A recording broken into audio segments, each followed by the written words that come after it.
welcome back to Major Misconduct. Taylor Mackey, the executive director's boy. No, I'm sorry.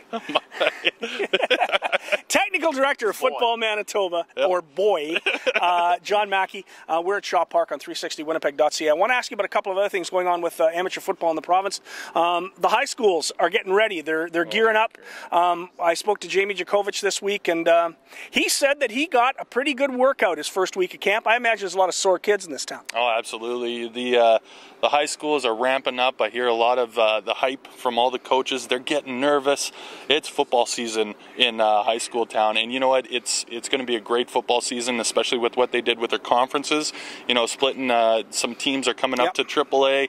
It's going to be a great season in the high school leagues, and we're going to see some surprises. I'm pretty sure there's going to be some surprises. You know, us at the office, we always like to put down who our favorites are in the games and stuff like that. It's going to be a great football season, and I can't wait. Speaking of great football seasons, the Manitoba Major Football League is underway. It's turned out to be very interesting. We have 4 extremely strong teams, and we have 4 teams that are certainly not as strong. I asked a philosophical question this morning on the radio program, and I want to ask you as well. Should that league split into A and B midway through the season after the first 4 games? Well, you know, at times you see a lot of the teams get lopsided in a There were some blowouts again this week. There's been blowouts every week. Yeah, and you know what? That's something that the league should look at and review for the next season. You know, like splitting it in different conferences. What you might run into is, you know, few teams in 2 different conferences. But you're trying to grow the game, and I don't think you grow the game beating a team 57-0. Yeah. I think you drive a bunch of guys to say this isn't any fun. I'm leaving it. And that's the major thing that they have to review at the end of the season, right? When you get those lopsided scores, splitting them into conferences, maybe that's the best way, or just scheduling appropriately, right? And going back to the schedule and say, okay, you know, if we want to give these guys a developing chance, you know, to stay within the sport, to keep competing, that can all be worked in the schedule. Now, if we split them into conferences, there's 3 teams in each different conference. You might have a little bit of a conflict with that as well.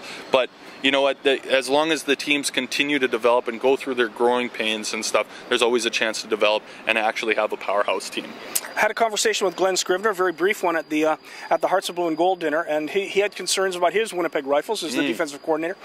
His concern is this: this is a team that graduates a lot of players to the University of Manitoba Bisons. A lot of the great players that played on this team last year, like Ryan Marsh and Alex Vitt, Matt LaRiviere, are now playing with the Bisons. Teams like Saskatoon don't have that happen to them. Yeah. It really hurts junior football here, but at the same token, it allows you to recruit because you know your guys are going up to the CIS. They're caught between a rock and a hard place, aren't they? Yeah, absolutely. And you know what, like the class that they had last year with Ryan Marsh, Matt LaRiviere, and all the kids that you mentioned there, Alex Vitt, they've been doing a fantastic job with the University of Manitoba. So I mean, it really is a growing process, you know, for University of Manitoba, but also you want to keep the Rifles happy as well. So you know, there's instances where there's some players that might not get on the field right away that would go back to the Rifles, like in the case of John Kiesman being the quarterback. He's a fantastic quarterback, but he just needs that game time experience, and he'll get that with the Rifles. And then you know, he'll go on and play exactly.